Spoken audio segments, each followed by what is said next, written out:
All right, sorry for the delay. They just installed new computers in the Bible building over the summer, and so of course you have to download everything again and all that other kind of stuff. So it took a couple minutes to get everything up and working today. So this is a survey of church history. Hopefully that's what everybody's here for. I recognize most of you are here for that, so those of you that I don't know yet, hopefully you're in the right place. A couple things I want us to do today. First of all, we'll spend some time talking about the syllabus, the requirements, those kind of things. The syllabus is available on Blackboard. I did not print out any copies, so make sure to go on Blackboard. Under syllabus, I would encourage you to spend the time to actually read through a majority of that. I'll cover the highlights, but would encourage you to spend some time looking at the syllabus more fully than what we're going to talk about here. So we'll talk about that towards the end. But I want to start first by thinking about what we're doing and why we're doing it in this course. So you signed up to take a course called Survey of Church History. Now, survey, of course, suggests the idea that it's going to be a brief overview. And that's usually what a survey course is. Now, we're talking about the entirety of Christian history running from the time of Jesus up to the present. So, 20 centuries. So all we can do is survey. But in thinking about this idea of we're surveying church history, what is church history? Maybe just history of all different religions or different beliefs throughout, I guess it's the first century. Okay. Or maybe even before on it. Okay. Kind of like a broad overview of how the church has moved from the first century until the 21st century, and some of the ins and outs of man-made traditions that might have been applied in different ways that it existed for a little while here and there throughout the years. And then kind of moving on to the contemporary period today. Okay. Any other thoughts about what this thing called church history might be? The foundation of the church. Okay. Other thoughts? I kind of like what David said about starting from the beginning, but also how it's changed. Because obviously, because times change, things are going to change. Technique or even motivational things. So I think it has a lot to do with how things have changed or what's even simple. Okay. Any other thoughts? Looking at the movement from first century to the present and slash like culture and practice and doctrine and just how church has developed. So essentially what we're suggesting, I think that in some ways this is right, this thing that we call church history revolves around the actions, ideas, motives, attitudes, transitions that have taken place among Christians for the past almost 2,000 years. Which I think leads into another question.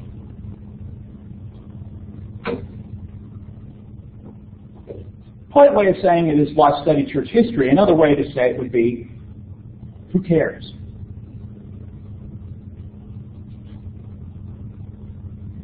Why is any of that important? I mean,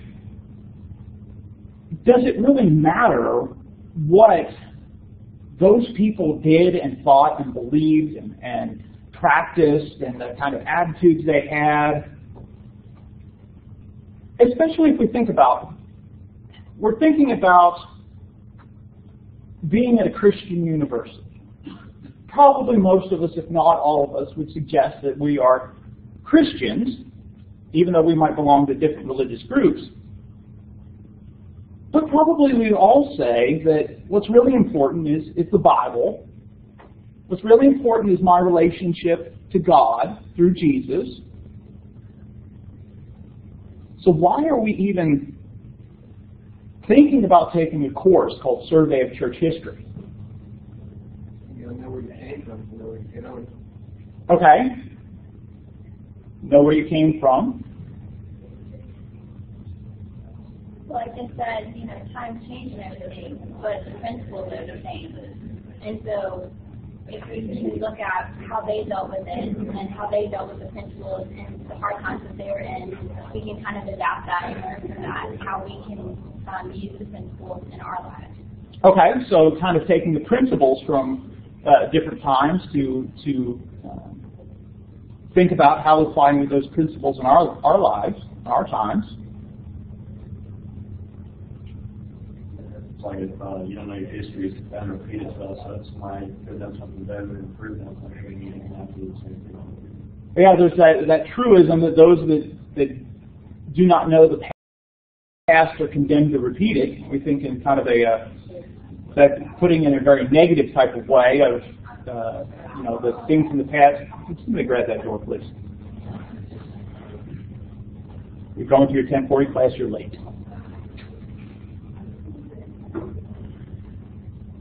Those that don't learn from the past, meaning that those that don't learn the negative lessons of the past, are condemned to repeat it.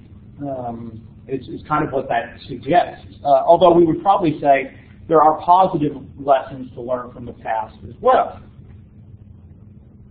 Okay, so we look to the past to gain lessons from, to gain principles, in this case of Christianity.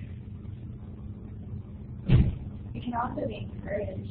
Like, they had to deal with a lot of really hard stuff. The persecution was a lot worse, and so we can look at how they dealt with that, and they still held on. And so as we're going through this life and we're seeing that it might get harder for Christians, we can look at, well, they got through it as we can. Yeah, that they can kind of serve as examples for us, encouragements, I think is a great term there, to see how other people went through similar situations and kept their faith, continued to serve God in difficult situations. What else?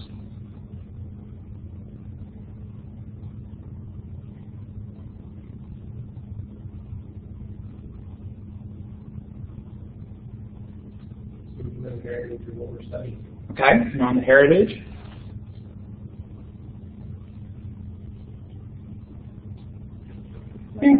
They're mainly an example to us, like in the Bible, the Gospels and Acts and all the letters written to the churches. We go by their example that's written. I mean, we go by what the Bible says, but the Bible uses them as an example. And so, we're following the Bible, but we're following their example. Okay. Think about it this way. And I think a lot of what's been said already has been very good, very, very true. Think about it this way. Picture the church building where you attend most frequently. Whether that's at home, someplace here in Montgomery. Picture that, get that in your mind. Everybody kind of had the layout. I would probably wager, even if we're from different religious traditions, there'd probably be some similarities in the layout of a lot of religious buildings. What kind of things show up in a church building today, 21st century? Describe it. Pews. All right, you got the pews, which, who came up with that name? What we're going to do is sit in pews. We got no other better name. All right, so you got your pews. What else is in a general church building? You got that big Lord's Supper table. All right, the Lord's Supper table, usually down front. Might be called a little bit different if you're depending on your tradition. What else? All right, so some sort of podium, lectern, pulpit. Where did that name come from? You might be thinking of a place that doesn't have a pulpit. I mean, there's some worship spaces now that don't have pulpits, but a lot of them still do. What other kind of things are in a church building? Yeah, usually some sort of speaker system, some sort of sound system, probably some sort of AV, not just the audio, but the visual. Usually baptistry, especially in churches of Christ. Classrooms and a vestibule. Yeah, usually have, the church buildings these days are complexes, right? It's not just a worship space. There's educational space. There might be recreational space. You have your vestibule or your lobby, right? Kind of a demarcation of space. Right here's kind of gathering space, discussion space, but this is worship space. Church people got to use their fellowship hall. Many places, right? Some sort of fellowship space, kitchen. Now, there are some traditions, even within the churches of Christ, that don't have kitchens in them because of some deeply held convictions about what the church building is for. But most mainstream churches across the board are probably going to have some sort of situation like that, or at least something on the grounds that can be used for that. Now,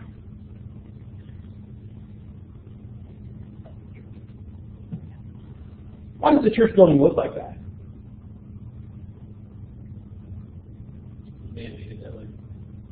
All right. What influences how church buildings look?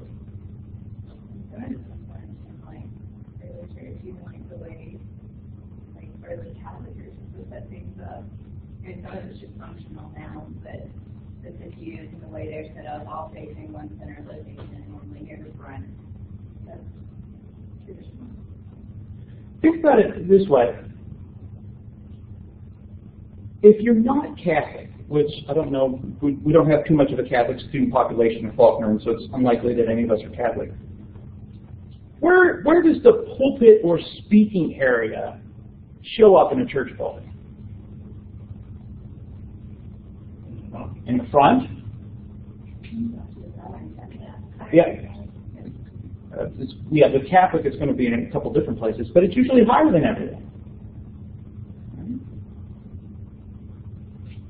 Why? Because they hold them up higher than any of the others. Okay, so it might maybe possibly a kind of distinction made between the common person in the pew, so to speak, and the minister.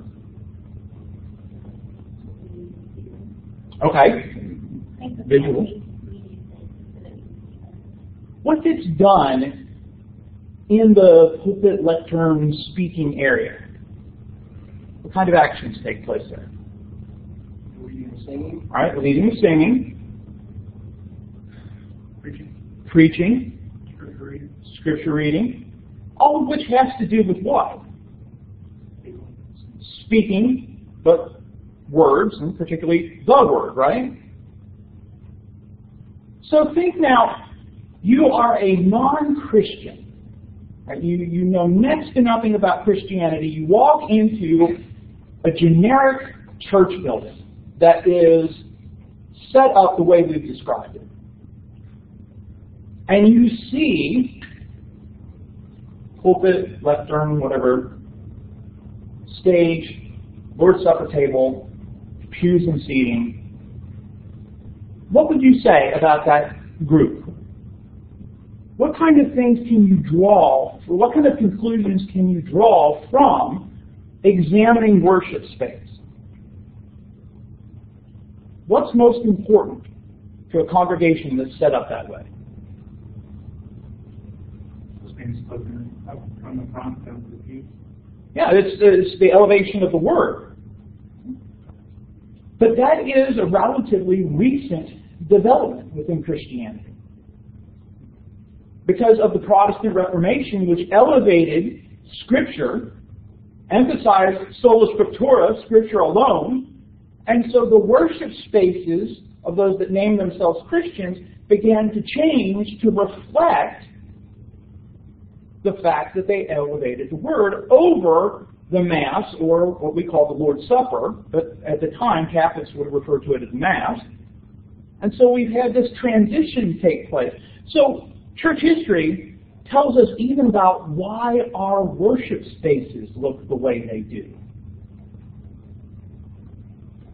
Maybe something as simple as, think about that worship space again, that generic worship space. In general, what would you say the aesthetics are in a general worship space? What is a church going for with its aesthetics in a church? Totally depends on denomination. And most churches of Christ are going to be a very neutral, very plain worship space. It's not, they're making a conscious effort to not be religious. Some other denominations, very colorful, very ornate, pictures. Yeah, but I'd say probably overall, Protestants tend to be less concerned about aesthetics than Catholics do, although you'll find some differences among denominations and differences among congregations. Why? So see, it's not just about thinking about people as examples, though we should.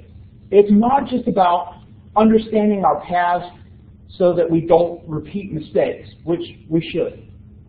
But it's also about understanding who we are, where we are, and why we are. That so much of history shapes us and constrains us and situates us in some places that we don't consciously think about. So that we don't think about going into a worship space, whether that's, let's say a member of the Church of Christ, and so I have a worship space where I live, and then I have a worship space where I attend in Montgomery, and I expect certain things to be the case, some variations, but I don't come in and say, why are all these pews facing this way? Why aren't we in a circle? Why is the pulpit area elevated over the Lord's Supper table? Is that right? Is that theologically accurate? We don't ask ourselves those questions. But so much of what's happened over the last 2,000 years has shaped us to be in that mold. That we have certain expectations because of the history that's come before us. A couple of things to think about when we think about history, especially church history. A lot of what we think about when we think of history is that history and the past are the same thing. The past is what has happened. In the year 313, Constantine, Emperor of Rome, issued the Edict of Toleration, allowing Christians to legally worship for the first time in the Roman Empire. In 325, Constantine called for the first worldwide council of Christian bishops to address the issue of Jesus' divinity. On October 31st, 1517, Martin Luther nailed 95 statements of argument to the door of the Wittenberg Chapel. That's the past. And so when we think of the past, we think of, okay, it's names and dates, and it's one thing after another. Yeah, but that's not history. That's the past. History is making sense of the past. So what that Constantine issued the Edict of Toleration? Who cares that the Council of Nicaea met to debate the divinity of Jesus? Why does it matter that Martin Luther came up with 95 statements of debate? History is interpreting the past, making sense of it. It's to make it come alive, to understand the world of the past. Because when we think about it, the world, the past, is essentially a foreign country.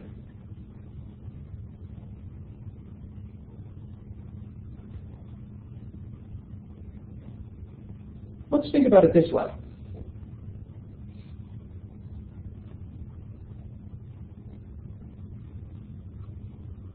I'm trying to pick a good example.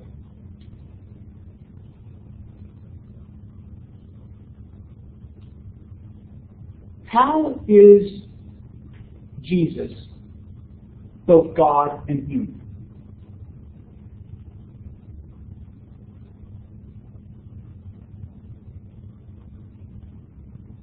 How does that work? Maybe there's two parts to Jesus. Okay. Does Jesus have two souls? A human soul and then whatever he was before he became Jesus? I think obviously it works the way that's beyond our understanding what we know now. I think there are ways we can fix it. Okay. Parts of the whole, one soul, and when Jesus was on earth, and part of that soul was him. Okay.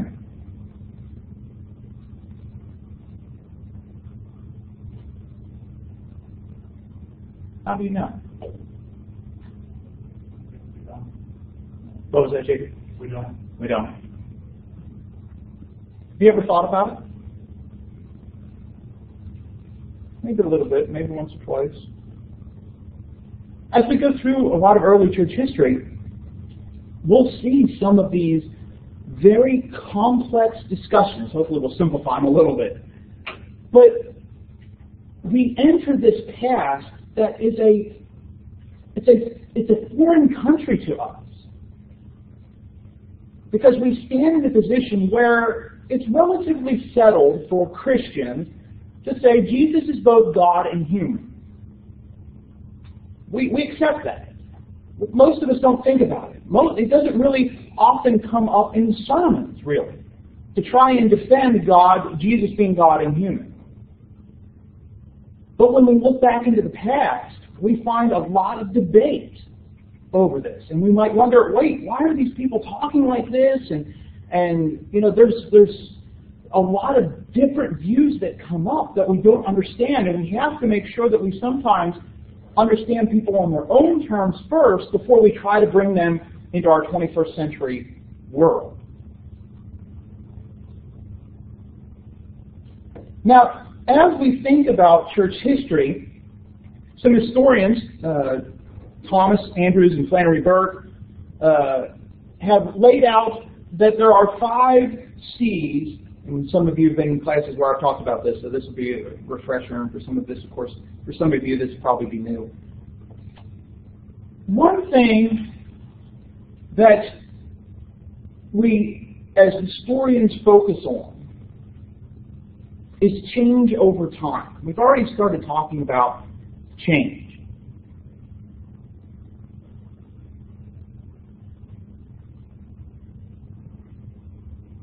Things change.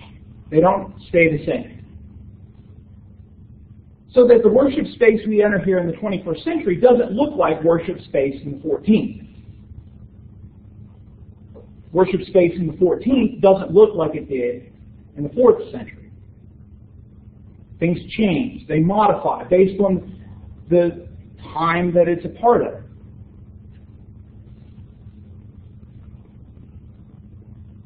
But what does that tell us when it comes to Christian history or church history? should the church change?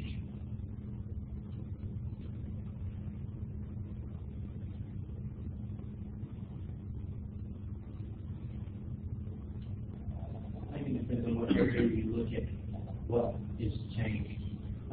Principles, no. I don't think principles of the early church change. You know, because you have faith, you need to act upon that faith. You need to, structure your life, build yourself, things around you to do that. But as far as, like I mentioned, technique earlier, technology should be used to huge advantage now because everybody has it. You can do so many cool things with that to reach people. Maybe that's a change that needs to be made. I think the change for good is what we really need to focus on, and things like that, changes for good. If not, then no. Okay. Hinton suggests, yes, it should change in certain ways. Things should change to fit the truth. If you look at history and things have come out that have changed with what we understand as being the truth, then worship has changed. Christianity has changed. Okay. As new things come out and as new things progress, the truth as we know it might change. Okay. We might find something that changes one specific thing as to what we believe. In which case, we need to change with the truth. Because whatever is true is whatever we need to go along with. Okay. Other thoughts?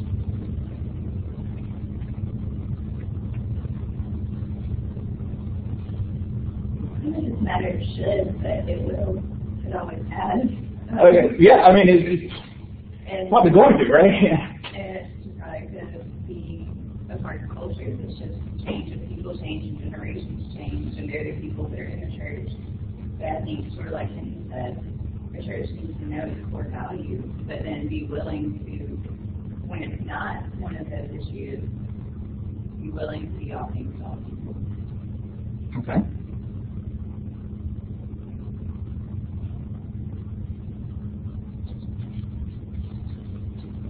What does the fact that the church has changed, Christians have changed, what's that tell us about us today?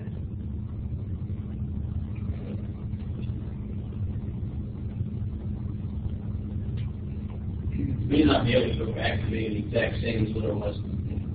Okay. Like ever. We're imperfectly have to make efforts to get back to what the original message of the gospel was. But are we arrogant enough to say that in the past 2,000 years we're the ones that got it right instead of the other people who have met, debated, and talked about all these things over the years?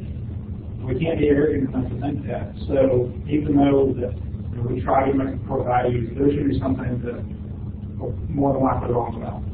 Okay. And thankfulness to God, and He was forgiving us, He gives us the grace to be wrong about some things. But man, we get to live in freedom in Christ, and that's the reason why that we can do these things and get back to core values of Christianity. But then again, we're never going to get it perfectly done because we're not that type of humans. I mean, we're not able to do that because we're humans. So what's kind of being suggested here is that, and this has kind of come out a couple times, is that there is a core to Christianity. Principles, teachings, practices, we can talk about it a couple of different ways, but there's a core. And that core should remain constant, but there can be variations around that core, and we can say that it's still the church that God intended, that Jesus intended. How do you know that's true? I think from scriptural evidence. Okay. Things like you go to Pitch Brother for celebrating abuse holidays or things like that. The gray areas that are around the core is kind of what I'm talking about. How do you even know there's a core, though? Scripture as well. Okay. And so we're kind of basing it on a certain approach to Scripture. As I come to the Scriptures here in the 2015, I come to the Scriptures, and I read those Scriptures, and those Scriptures tell me that there's a core and there's periphery. Do you read those Scriptures the same way someone did back in the 4th century?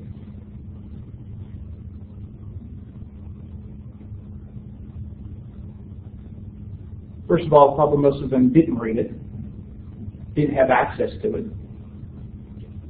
Would have been in Latin. Maybe found a copy in Greek or Hebrew that most people wouldn't have known either.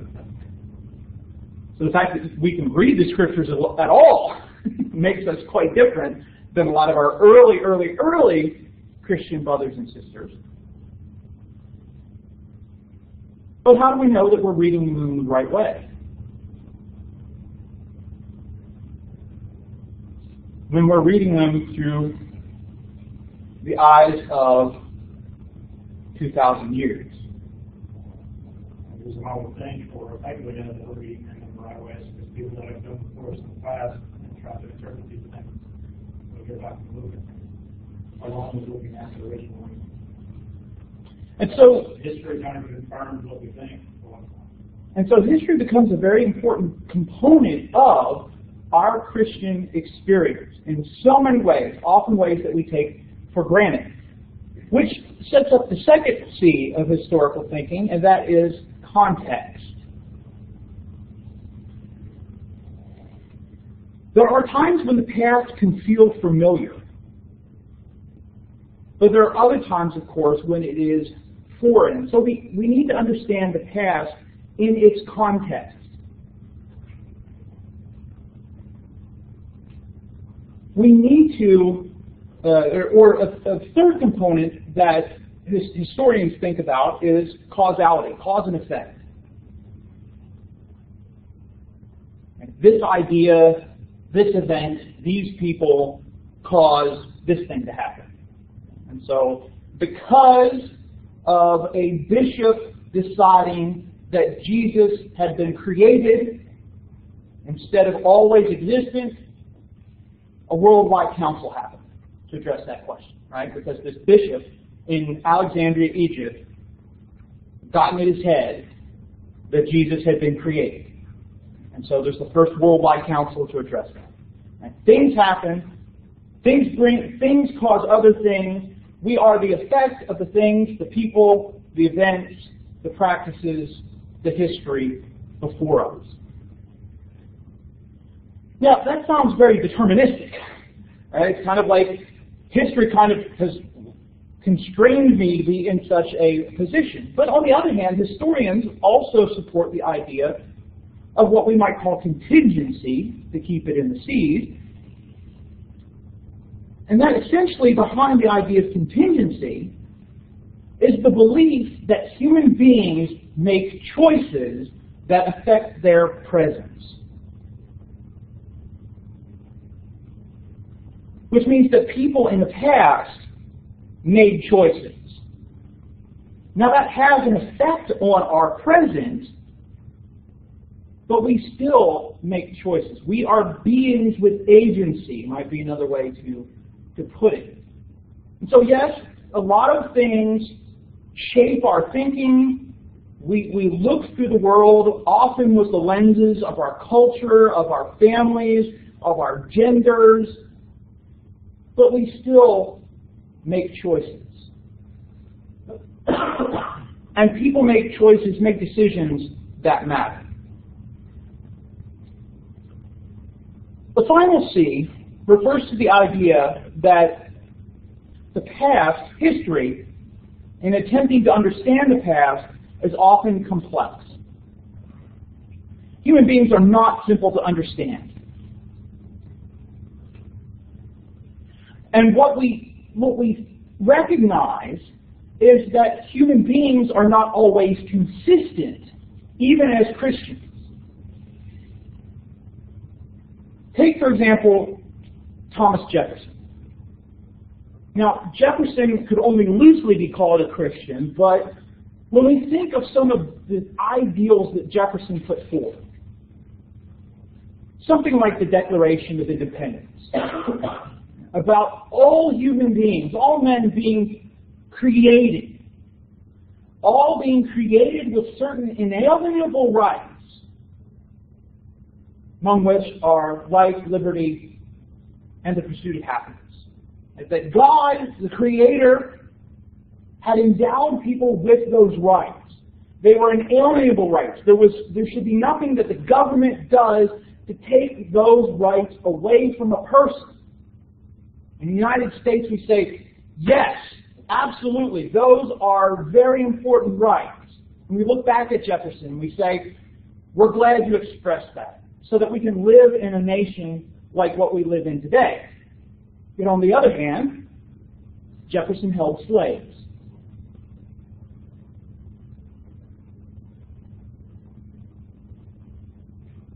These are not consistent opinions.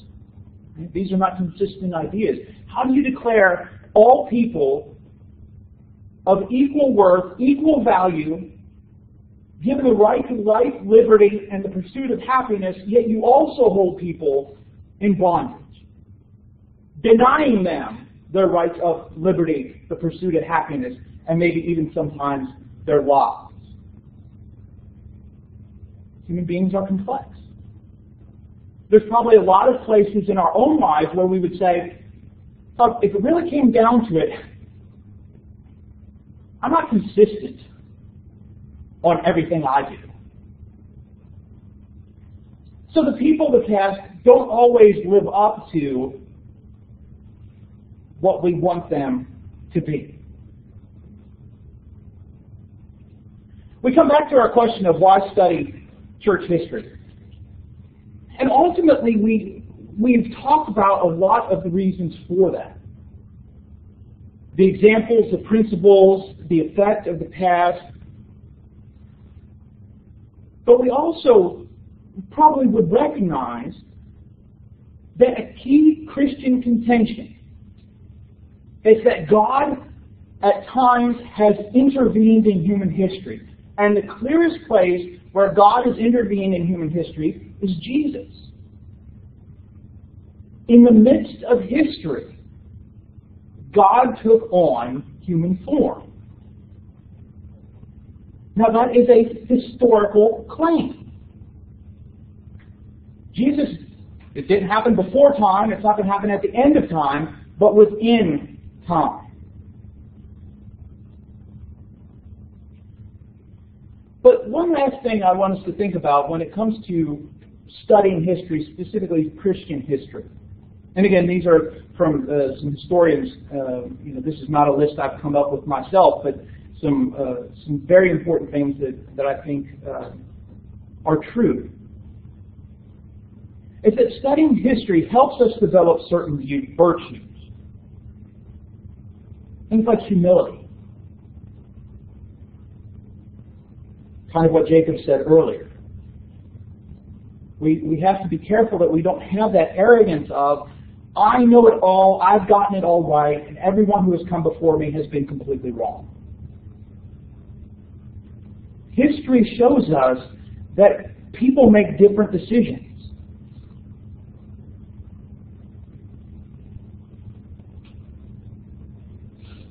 A second virtue, I think, is that of selflessness.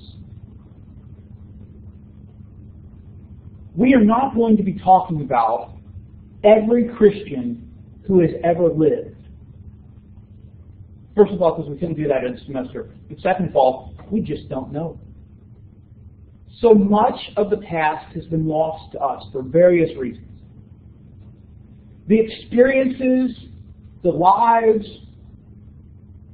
the births, the deaths, the weddings, the baptisms of millions and millions of people were not recorded or have not survived. Which kind of might remind us, 2,000 years from now, should the world continue to exist, will anybody be talking about me? No. Sorry to break it to you. But we're just not that important in that grand narrative of things. That doesn't mean our lives are unimportant in the here and now. It doesn't mean that we can't have profound effect on the people around us. But we have to come to grips sometimes with the recognition that the world, that universe, history has not all been leading up to me. Which means, as Paul would say, think of others better than yourself. Those are the kind of things that are most important, is our relationships with others and what we accomplish for God, which may not be remembered long after we're dead, but we recognize the importance of living that Christian life. A third virtue that comes out of this is that of hospitality. Not that we're going to invite the past to have dinner with us, but that in studying history, we're often forced to listen to voices that are different from our own. Voices we may completely disagree with.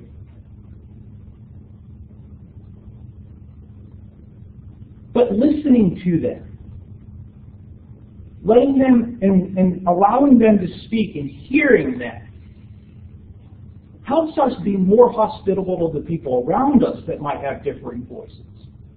And so we can cultivate that virtue of hospitality. That's not to suggest that every doctrine teaching out there is okay.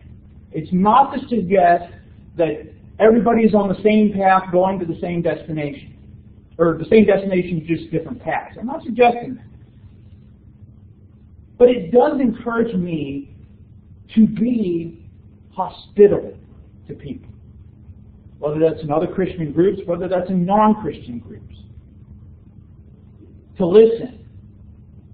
To be gracious. And also perhaps empathy. Those who have called themselves Christians have differed, sometimes vehemently, sometimes violently, over how to best follow Christ. Yet when we look at these virtues, these are virtues that Christ exhibited in his own life, and should be ones that we exhibit in our lives as well.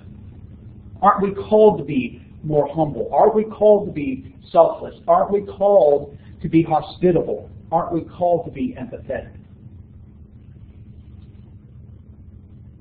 And so hopefully as we go through this course, as we see people dealing with issues, triumphs, failures,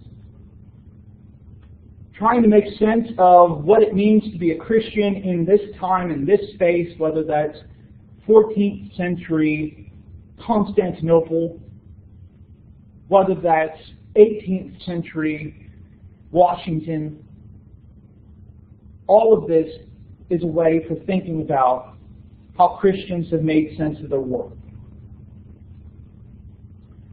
Let's move into talking then about some of the things that we'll be doing in this course, some of the expectations, requirements, assessments, all that kind of stuff. We've already kind of touched on this, but of course, we're going to be looking at the broad scope, that's better, of church history. Survey. Very quickly. 2,000 years. We won't be able to cover everything, but I do want us to get a sampling, an understanding, with the recognition that if we dug down deep, it would be a lot more complex than what we're able to look at. I mean, a course on the first 4 centuries of Christianity would be quite different than what we're going to do. Because you could get into nuances and you could get into greater discussions and see greater detail than what we are doing today. It's kind of the difference between standing over the Grand Canyon and flying over the Grand Canyon. Right? Both cases you say, there's a big hole in the ground right here. But one, you get a better sense of perspective and differences and texture and color. hopefully we'll bring some of that in, but it'll be brief overviews. We'll be looking at people, movements, beliefs, practices. We're not just going to be looking at doctrine. Church history is not just about what Christians have believed, but we're looking at what things they did. We'll be looking at how Christianity is intertwined with politics, with gender roles, with all sorts of ways in which people think about society. But also, hopefully, we'll have a chance to think critically about our current time as well. And thinking about how does things that we see way back in the 2nd century shape how Christians live their lives today? How is it different? Now, in doing so, I'm going to be using the terms Christian and Christianity very loosely, very broadly, encompassing a wide variety of movements. Again, we're not going to be able to hit everything, but we're going to be talking about some of the main strands that have developed within Christianity in all of its various textures, forms. There's a couple things that at the end of the course, and this coming from the syllabus, that hopefully you're going to be able to accomplish. So that by the end of this course, you're going to be able to, if you can't already, because I know several of you have already had some church history courses, to be able to talk about some key people. Right? The Martin Luthers, the Tertullians, Charlemagne, right? Jonathan Edwards, George Whitfield, all these people that I'm naming are just a small sampling of people you should be able to talk about. So if you're sitting with somebody and they're reading something and say, hey, do you know anything about this Jonathan Edwards guy? You know he's not the guy that was the psychic back in the 90s, right? Or a presidential candidate from the year 2000. Right? And so one of the things to know, one of the things I'll expect you to know are people, movements, dates, not too many dates, events, texts in church history. And then several of these talk about how Christianity is interacted with politics, with culture, with other facets of society.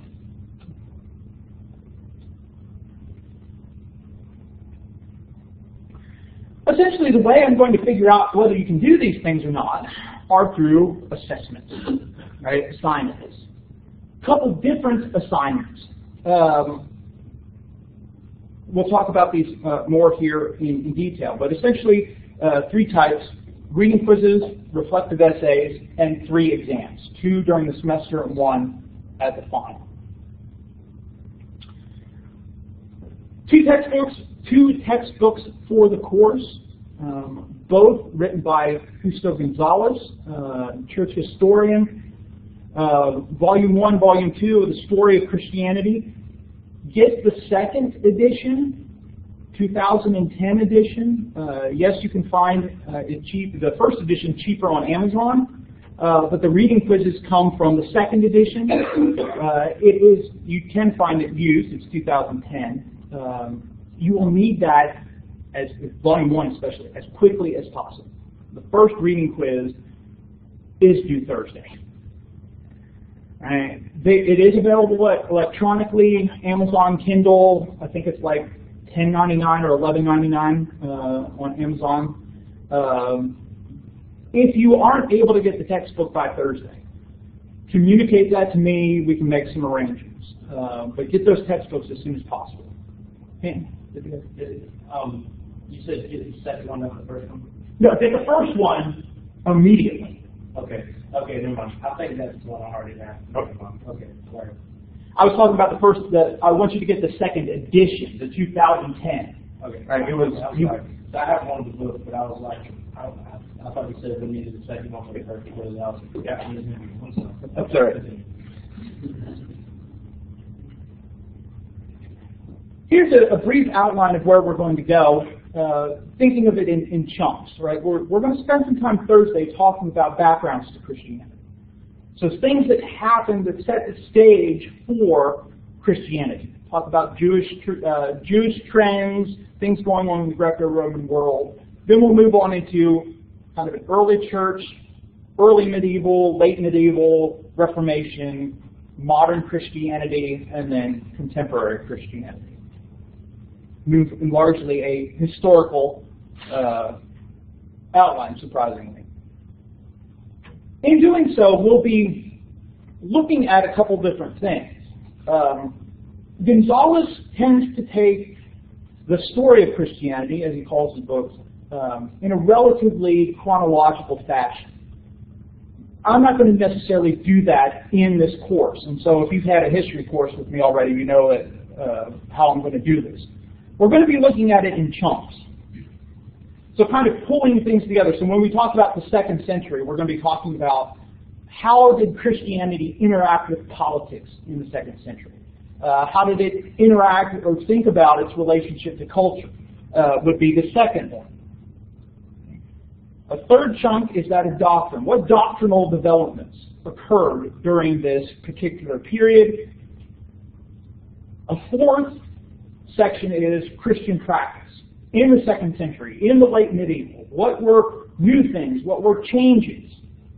And so we'll talk about architectural styles. We'll talk about changes in worship music, dress, all sorts of things related to that. When appropriate, we'll also be talking about geographic spread. Where were the places that Christianity went in that century or those centuries? And so we'll talk about the early spread. We'll talk about, as Christianity comes to the Americas in the 15th and 16th century. And so we'll be thinking about it in these kind of categorical ways in opposition to how Gonzalez does, right? So it's kind of another way to look at the same type of material.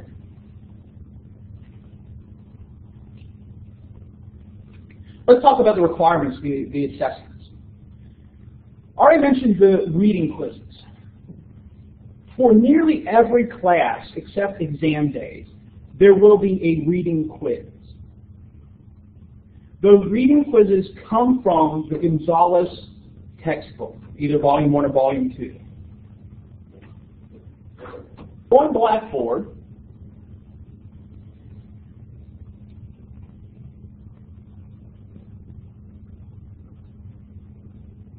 under Schedule,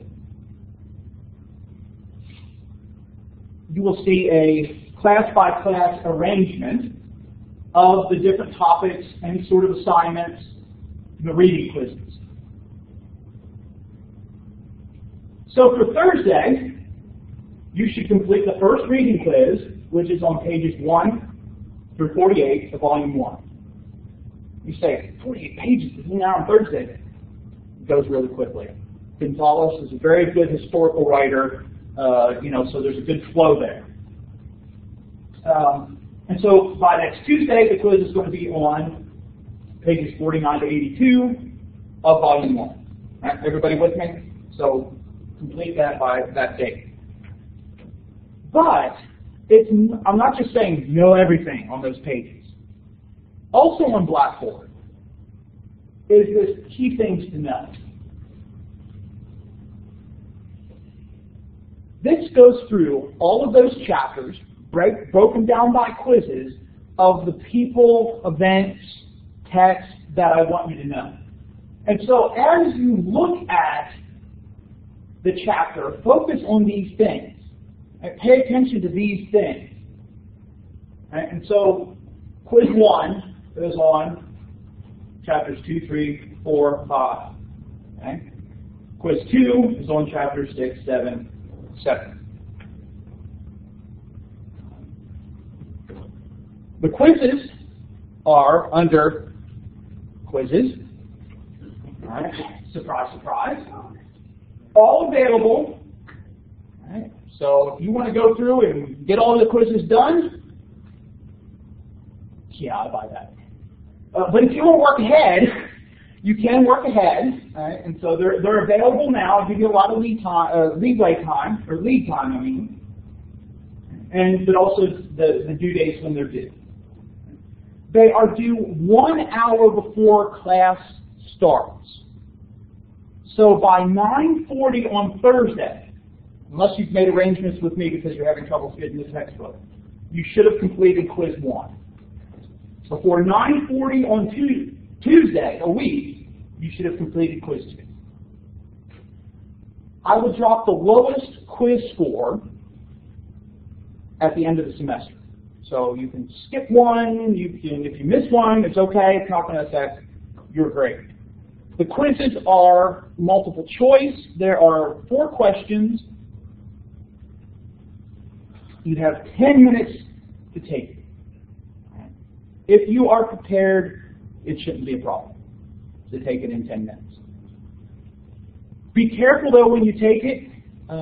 Sometimes people run into problems taking it on their iPad. Sometimes people don't. Especially if you happen to be, you move from one room to another, and let's say you're in the Bible building or someplace like that where there's 2 routers, and you move from one place to another place. If you lose your wireless signal, it'll cut you out of the quiz, and then you won't be able to get back in. So if something technical like that happens, let me know. Let me know as soon as possible. We can make some arrangements to try and get that back up for you. Usually there aren't any makeups for missed reading quizzes because of them being available, because of them being online. But if something comes up, talk to me. The sooner you come talk to me, we might be able to make some arrangements. What questions do you have about the reading quizzes?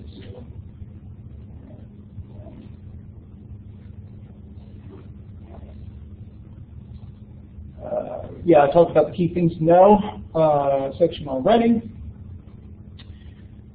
Another component of the grade is attendance, showing up to class ready to answer questions, participate.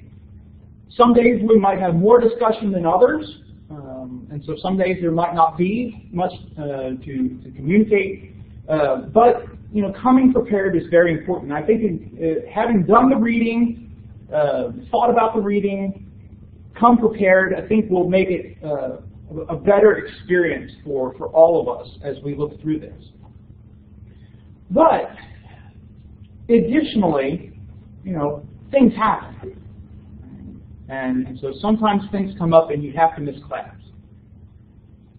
So the way I work attendance is to give you 4 points for every class. Every time you show up, you've earned 4 more points towards your final grade. Which means you can still get 100 out of 100 in attendance if you miss up to 2 classes. Right? So you can still miss up to 2 classes, no questions asked, no reason at all. You got more work one day than another. I prefer that you don't flaunt it in front of me while I'm watching or teaching class, but you have 2 free, and it doesn't affect your grade. If you don't use them, you will get extra points on your grade at the end of the semester. And so that's a way to get some extra points. Reflective essays. You will be required to write, instead of doing a research paper, because I'm guessing the majority of you are not going to be historians. So I'm not going to ask you to do historical research, which you would never do again. But I still want you to do some writing, because I think writing is very good for learning to communicate, helping to organize your thoughts. So there will be 5 essentially reflective essays, meaning you're not going to be doing research, you don't need additional sources. They will be on primary sources from Christianity. So you'll be reading selections from 5 different authors throughout the history of Christianity on a variety of subjects. And what I'm looking for you to do is to summarize a little bit about what they're talking about in this passage and then analyze it. What does this tell us about Christianity? What does it tell us about how it's changed since previous centuries? What key idea in here might be useful for us as Christians today? Right? So it's not just telling me what this person said, but also thinking about, what are some of the conclusions we can draw from here? This information is also available on Blackboard under assignments.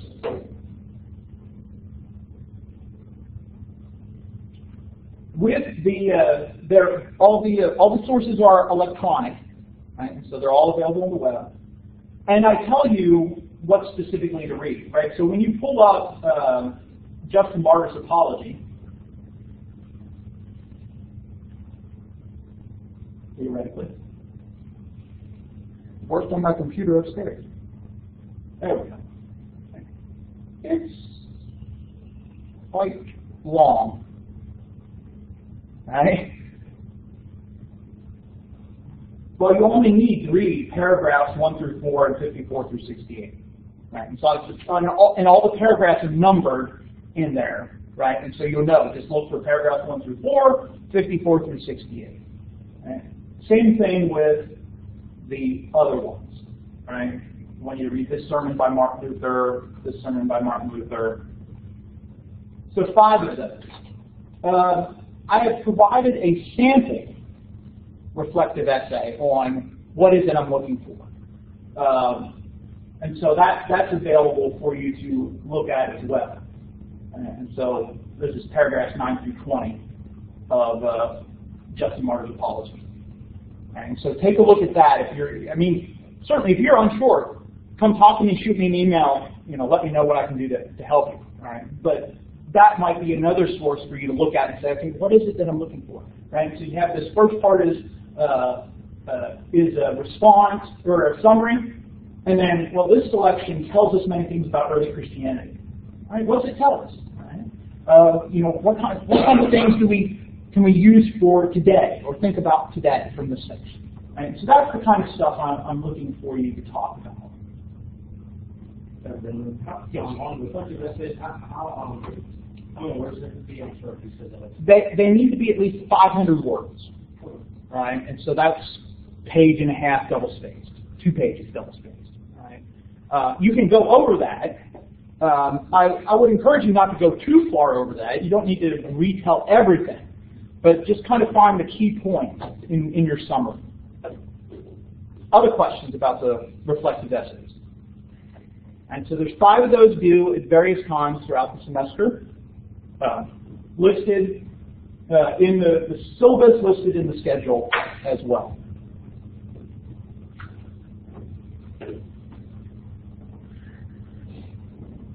Unit exams. There will be 2 unit exams during the semester. I will provide the study guides for you of what I want you to focus on. It'll be a combination of multiple choice, there might be some matching, short answer, and there will probably also be a short essay. I'm talking like long paragraphs, 7 to 10 sentences, not like pages and pages. But each of those will be a part of the grading in here. The first one is September 22nd, the second, October 27th. Like I said, there'll be study guides. We'll say much more as we get closer to those. The final exam, Tuesday, December 8th. Right, so you're already shooting for that date. Right. The final will be comprehensive, meaning it will cover the entire semester, where the unit exam is just what we've covered to September 22nd for the first one, and then between September 22nd and October 27th for the second. Right. So the second unit exam will not be cumulative. It'll just focus on what we've covered since that first one. But the comprehensive part will be over big ideas, major themes, not so much some of the details that show up in the first one. There'll be a study guide for that as well. It too will be multiple choice, short answer, essay. Breakdown, just to give you an idea of what each is worth. Several of you have already had classes with me, so you know I use points instead of percentages. Right? Keeps the math simple. Right? Add and subtract. So there's the breakdown of how everything fits together, which means, of course, if you do poorly on one component, it's not going to destroy you. If you get a 2 on your first reading quiz, it's not going to ruin your entire reading quiz score for the semester. grading scale. This is in the syllabus. You can look at that as well. We've talked about attendance. You can get 4 points a day. You can miss up to 2. Of course, if you miss more than 7, you could end up with an FA. If something comes up and you need to make up an exam with an essay, get in contact with me as soon as possible so we can make arrangements if appropriate. It's history. Sometimes it gets dry. Sometimes it gets hard to solve through. It makes it harder for me when you're texting and playing on your iPad. So please, exercise self-control, right? So this is going to help you build up those Christian virtues. It's an opportunity to exhibit the fruit of the Spirit. I could appeal to you, like Paul and Philemon, right? I could force you to obey, but I'm going to appeal to you lovingly to let the Spirit shine through and exhibit that fruit of self-control and try to avoid it as much as possible. And so get off the phone. If there is some sort of grading dispute, right, you get the first exam back, you look at it and say, I think you marked this one wrong, or I don't think you quite understood what I was saying here, get in touch with me, right, as soon as possible. The university regulation is you have up to 3 days after it's graded, but always review, right, because there are times I've tried to be very conscientious in setting up the reading quizzes that I click the right answer. But when you review it and say, oh, no, it's supposed to be B, not A, let me know, right? I want to make sure that's right. I want to make sure that you get the points that you have earned in this class. So double check my math when I hand something back. Look over it. Come talk to me if you have questions. But do that as soon as possible so that we can get that handled. Do your own work. All right. Make sure anything you submit to me is original to you or is appropriately cited. Right? You've made appropriate citations of, I got this idea from such and such. Right? There are times when I have no problems with you working together on something, but in general, anything you turn into me for grade should be your own work. Do your best work. Right?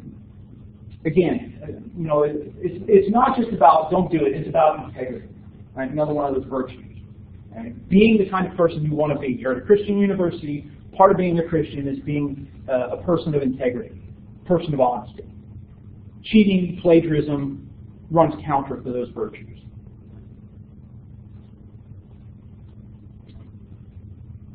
Most of you are in upper classes, and so you already know about Project Keys. But if this applies to you, if you need some sort of academic accommodations, please get with me as soon as possible, or talk to Project Key, and they'll send me some things so we can make sure that you succeed in this course, get all the accommodations that you need to succeed. I'm in my office Monday through Thursday, 8:30 to 9:45, for you to come talk to me about anything you need to talk about. Drop by. Don't have to send me an email. It's nice to send an email to let me know you're coming, but that's a time I've set aside to be in my office. If something changes, I'll let you know. For example, this coming Monday, I won't be in office hours. But feel free to drop by during that time. That time doesn't work for you because you have classes. Find another time. I'm on campus a lot.